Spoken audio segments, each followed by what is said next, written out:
તો આજનો વિડીયો સવારના 10 વાગ્યાથી સ્ટાર્ટ થાય છે। ઘરનું બધું જ કામ પતાવી અને નાવા ગઈ હતી એટલે થોડું લેટ થઈ ગયું છે। અને જ્યારે હેર વોશ કરવાના હોય છે ત્યારે તેમાં પણ વાર લાગે છે, કારણ કે જ્યારથી વાળમાં ટ્રીટમેન્ટ કરાવી છે ત્યારથી હેર વોશ કર્યા પછી હેર માસ્ક લગાવવાનું હોય છે અને તે 5 થી 10 મિનિટ રાખવાનું હોય છે અને પછી તેને વોશ કરવાનું હોય છે, એટલે નાવામાં થોડી વાર લાગે છે। અને બસ હવે રોજ વિડીયો બનાવતા પહેલાં હું રેડી થાઉં છું, તો એઝ યુઝ્યુઅલ આજે પણ થોડું રેડી થઈ જઈશ, તેનાથી મને કેમેરા અને ફેસ કરવામાં કોન્ફિડન્સ આવે છે। તો ફ્રેન્ડ, કોઈ હેવી મેકઅપ નથી, બસ થોડું સ્ટ્રોપ ક્રીમ લઉં છું અને થોડું સીસી ક્રીમ અને બેયને મિક્સ કરી અને લગાવી દઉં છું। સીસી ક્રીમ છે તે ડેઇલી યુઝ માટેનું આવે છે, લેકમેનું તે છે, અને સ્ટ્રોપ ક્રીમ છે તે બી કઈ કંપનીનું છે, મેં ઓનલાઈન મીશોમાં મંગાવેલું છે અને તમારી સાથે શેર કરેલું હતું। આ ગોલ્ડ રોઝ કલરમાં છે અને તે મોઇશ્ચરાઇઝર વિથ હાઇલાઇટર આવે છે, એટલે તેનાથી સ્કિન તો સોફ્ટ રહે છે અને થોડી શાઇનિંગ પણ આવી જાય છે। અને પછી ઉપર લગાવેલો છે મેં વ્હાઇટ ટોન પાવડર, અને પછી લિપસ્ટિક લગાવી છે બ્રાઉન કલરની, અને બસ બિંદી લગાવી દીધી છે, અને બસ હવે હેરમાં ક્લિપ ભરાઈ દઈશ। તો આ મારો ડેઇલી રૂટીનનો મેકઅપ છે। જ્યારે પણ હું કોઈ બી વિડીયો બનાવું છું તેની પહેલાં આટલું મારું ટચઅપ હોય છે। તો હલો, જય શ્રી કૃષ્ણ, ગુડ મોર્નિંગ, કેમ છો? આજના નવા વિડીયોમાં તમારું બધાનું સ્વાગત છે અને આશા કરું છું કે તમે લોકો મજામાં જ હશો। તો ફ્રેન્ડ, ઓલમોસ્ટ ઘરનું બધું જ કામ પતી ગયું છે, થાક ઉતરી ગયો છે, પ્રેસિતાને મૂકવાનું એક કામ થઈ ગયું છે। હવે આજથી બીજું કામ સ્ટાર્ટ કરીશ। અમારે ઘરે જે પ્રસંગ છે તેના આમંત્રણ આપવાનું કામ હું આજથી સ્ટાર્ટ કરીશ। પ્રસંગને હજી વાર છે 2 મહિનાની, પણ પ્રસંગ થોડો દૂર છે, તો કોઈ લોકોને ટિકિટ અરેન્જ કરવી હોય તો કરી શકે, તો જલ્દી આમંત્રણ આપીશ। તો સૌથી પહેલાં આજે માતાજીને આમંત્રણ આપીશ, તો માતાજી માટે સ્પેશિયલ ભોગ થાળી બનાવીશ અને પછી બધાનું આમંત્રણ આપવાનું કામ સ્ટાર્ટ કરીશ। તો બસ અહીંયા દીવાબત્તી કરી લીધા છે, હવે જઈશ કિચનમાં। તો ફ્રેન્ડ, આજકાલ બહુ જ પવન છે, 3-4 દિવસથી એટલો બધો પવન છે કે બહાર કપડાં સુકવતી જ નથી, ખાલી ટોવેલ્સ જ નાખું છું, અને એ પણ 2-3 ક્લિપ નાખવી પડે છે, ભરાવવી પડે છે, અધરવાઇઝ થોડી વારમાં તો એ નીચે હોય છે। તો બસ હવે આવી ગઈ છું કિચનમાં, દૂધ આવી ગયું છે, દૂધને લઈ લઈશ। અને ફ્રેન્ડ, આજે હું બનાવવાની છું ખીર, પૂરી અને બટેટાનું શાક, જે અમારા બધાનું ફેવરિટ મેનુ છે, તમને લોકોને ખબર જ છે। તો બસ અહીંયા મેં બટેટા બાફવા મૂકી દીધા છે, ભાત પણ કુકરમાં મૂકી દીધા છે। હું કુકરમાં ખીર બનાવું છું, બહુ જ જલ્દીથી બની જાય છે અને સરસ ગાઢી બને છે। તો જો અહીંયા ખીર તો રેડી થઈ ગઈ છે। અડધી-પોણી કલાકમાં જ્યારે તમારે ખીર બનાવવી હોય ને ત્યારે કુકરમાં જ બનાવવાની। સૌથી પહેલાં તો ભાતને બોઇલ કરી લેવાના। કુકરમાં ઓલવેઝ ભાત ઓવર કુકડ જ થાય છે, અને પછી તેમાં ઇલાયચી, ખાંડ, કેસર અને દૂધ નાખી અને ઉકાળી દેવાનું, અને ભાતમાં જે સ્ટાર્ચ હોય છે ને તેને લીધે ખીર જલ્દી ઘાટી થઈ જાય છે।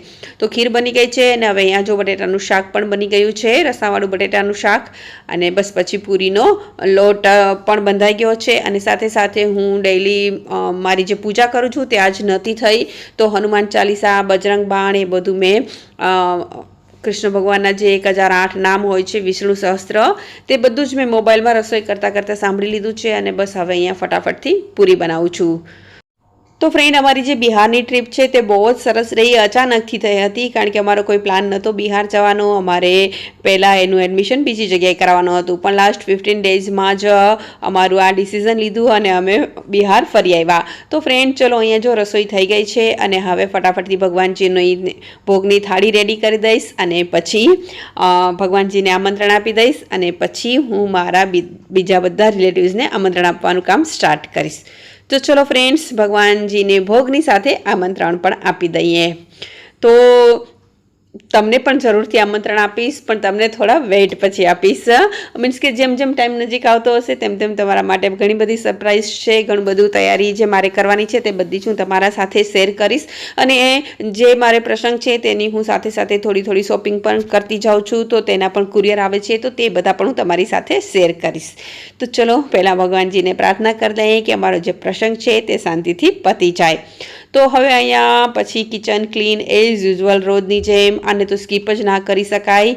તો ફ્રેન્ડ, બસ અહીંયા મેં વાસણ કરી લીધા છે, અને પછી મારે આજે ગેસ વોશ કરવાનો છે, કારણ કે જ્યારથી હું બિહારથી આવી છું ત્યારે મેં ગેસને પણ સરખી રીતે ક્લીન નથી કર્યો। અને ફ્રેન્ડ, સાચું કહું ને તો મેં રસોઈ બી નથી બનાવી, ઓલમોસ્ટ મારા ટિફિન ગેસ્ટ હાઉસથી જ આવતા હતા, કારણ કે અમે લોકો એટલા બધા થાકી ગયા હતા, પ્લસ એટલા બધા કપડાં હતા, અને પ્લસ મારું બિઝનેસનું કામ પણ બહુ જ પેન્ડિંગ થઈ ગયું હતું, તો બધું એકી સાથે કરવાનું હતું, તો બધું કમ્પ્લીટ કરી દીધું છે અત્યારે મેં, અને હવે ટ્રાય કરીશ કે હું રેગ્યુલર વિડીયો તમારી સાથે શેર કરું. તો બસ અહીંયા ગેસ પણ ડેઇલી ક્લીન કરવા માટે રહી જતો હતો, તો આજ તેને પણ વોશ કરી દીધો છે. હવે મારે ઘરઘંટી નીકાળવાની છે અને પ્લસ એના પછી મારે કિચન ક્લીન કરવાનું છે. જો કે કામ તો અનલિમિટેડ જ હોય છે, તે કોઈ દિવસ પૂરા જ નથી થતા, પણ ફ્રેન્ડ આજનું ફાઇનલી કામ કિચનનું પતી ગયું છે. હવે થોડો રેસ્ટ કરીશ અને પછી બપોર પછી સ્ટાર્ટ કરીશ મારા બધા જ રિલેટિવ્સ, કઝિન, બ્રધર, સિસ્ટરને આમંત્રણ આપવાનું કામ. તો ચલો ફ્રેન્ડ્સ, હવે સીધી મળીશ તમને 4 વાગ્યે. તો બસ અહીંયા પહેલાં મેં ચા બનાવી છે, ચા પીશ, અને અહીંયા લિસ્ટ મેં રેડી જ રાખ્યું છે કે કેને મારે લાઈનમાં બધાને આમંત્રણ આપવાનું છે, કારણ કે કોઈ રહી ન જાય એટલા બધા રિલેટિવ્સ છે. મીન્સ કે કઝિન્સ મારા બહુ જ બધા છે ફ્રેન્ડ. અમે કાકા બાપાની થઈને 13 તો ખાલી બહેનો જ છે, ભાઈ અલગ, પછી મામા ફોઈની બહેનો અલગ, એમ કરીને 35થી 40 જણા ખાલી મારા મામા ફઈના અને કાકા બાપાના છે કઝિન્સ. તો બધાને આમંત્રણ આપવાનું 2 કલાક જેટલું કામ કર્યું. 2 કલાકમાં 8થી 10 જણાને જ ફોન થયો છે, કારણ કે જેને બી ફોન કરતી હતી તેનો કોલ્સ લાંબો જ ચાલતો હતો. તો ફ્રેન્ડ, હવે 2 કુરિયર આવ્યા છે, તે તમારી સાથે શેર કરીશ. આ જે શોપિંગ છે તે અમારા પ્રસંગને રિલેટેડ જ છે.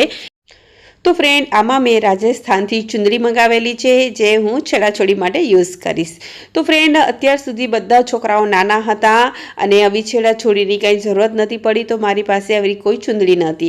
પણ હવે બધા છોકરાઓ મોટા થયા છે, તો અને ઘરનો જ પ્રસંગ આવે છે, તો આવી કોઈ ડિઝાઇનર છેડાછોડી માટે ચુંદડી હોય તો સારી લાગે. અને હવે બધા છોકરાઓ મોટા થયા છે, એટલે ઘરમાં પણ પ્રસંગ આવશે જ, તો આ કામ લાગશે.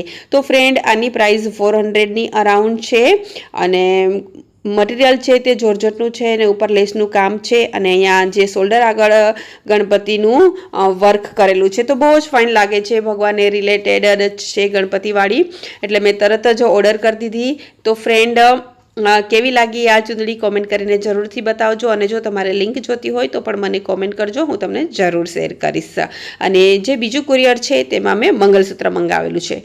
તો ફ્રેન્ડ, મારી પાસે આવું સિમ્પલ મંગલસૂત્ર નહોતું, અને અત્યારે ગોલ્ડનો ભાવ તો બહુ જ વધારે છે, તો સોનાનું લેવાનું તો બિલકુલ ના પોસાય, તો મેં ખોટું જ મંગાવેલું છે, કારણ કે મારે લબક ઝબક જ પહેરવાનું છે. આખો દિવસ તો હું કોઈ જ વસ્તુ કંઈ પહેરતી નથી, તમને ખબર જ છે. તો બસ આ એક મંગલસૂત્ર મંગાવેલું છે. તો બેયના હું નજીકથી વિડીયો તમને બતાવું, પછી મને કોમેન્ટ કરજો કે તમને કેવું લાગ્યું. તો આ મંગલસૂત્રની પ્રાઇસ 150 જ છે. 3-4 વખત પહેરાય તો પૈસા વસૂલ થઈ જાય. અને આ ચુંદડી તો મને બહુ જ ગમે છે ફ્રેન્ડ. તમે જોઈ શકો છો, આમાં ગુલાબી કલર પણ આવે છે, પણ મેં રેડ કલર જ સિલેક્ટ કર્યો છે. અને જે ગણપતિનું વર્ક છે ને, તે તો બહુ જ ફિનિશિંગ સાથે ને એટલું ક્યુટ છે ગણપતિની ડિઝાઇન. તો બસ હવે બધા કુરિયરને મૂકી દીધા છે સાઈડમાં. જે વસ્તુઓ છે ને તે હું એક બેગમાં જ ભરું છું, જે પ્રસંગને રિલેટેડ છે તે. અને બસ હવે આવી ગઈ છું કિચનમાં. તો સૌથી પહેલાં તો અહીંયા હું ભાત મૂકી દઈશ. તો આજનું જે મેનુ છે ને તે ગંજી છે, સાઉથ ઇન્ડિયન મેનુ છે. તો બસ એના માટે હું અહીંયા ભાત મૂકી દઈશ. આજે બી ભાતને જે બનાવવાના છે ને તે ઓવરકુક કરીને બનાવવાના છે. સવારે બી જે ખીર બનાવી હતી તેમાં બી ભાત મેં ઓવરકુક કર્યા હતા, અને અત્યારે બી જે ગંજી બનાવું છું તેમાં બી હું ભાતને ઓવરકુક કરીશ. સવારે મેં દૂધમાં બનાવી હતી, અત્યારે હું છાશમાં બનાવવાની છું.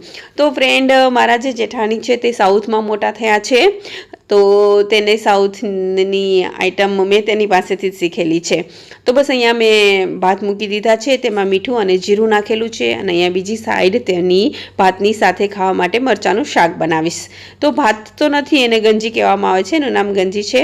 તો અહીંયા મેં જો રાઈ નાખેલી છે, તેલમાં હિંગ નાખીને મરચાં નાખી દીધા છે. મરચાં થોડા વધારે લેવાના છે, આ તીખા મરચાં છે એટલે ક્વોન્ટિટી ઓછી લીધી છે, પણ આ થોડું શાક તીખું હોય તો જ મજા આવે છે. બેસનનું શાક બનવાનું છે, અને આપણે લોટવાળા મરચાં પણ કહી શકીએ છીએ. આવી રીતે આપણે જે મેથીનું આટિયું બનાવીએ છીએ ને તેવી રીતે જ બનાવવાનું છે. તો બસ અહીંયા ખાલી નમક અને હળદર જ નાખવાનું છે, અને આ પાણીને પછી ઉકાળવાનું છે, એટલે મરચાંની જે તીખાશ હોય તે પાણીમાં આવી જાય. તો બસ અહીંયા એને 3 થી 4 મિનિટ ઉકાળી લીધું છે, અને હવે તેમાં બેસન નાખવાનો છે. બેસનની કોઈ લિમિટ નથી હોતી, બસ ઠીક થઈ જાય ખીચા જેવું એટલા બેસન એમાં નાખવાનું છે. તો બસ અહીંયા બેસનને નાખીને બધું મિક્સ કરી દઈશ. વિસ્કરથી કરવાનું છે એટલે તેમાં લમ્સ ના રહે, કારણ કે એકલા હાથે કરવાનું હોય એમાં બેસન ચાળવાનું છે ને હલાવવાનું છે ને બધું ના થાય.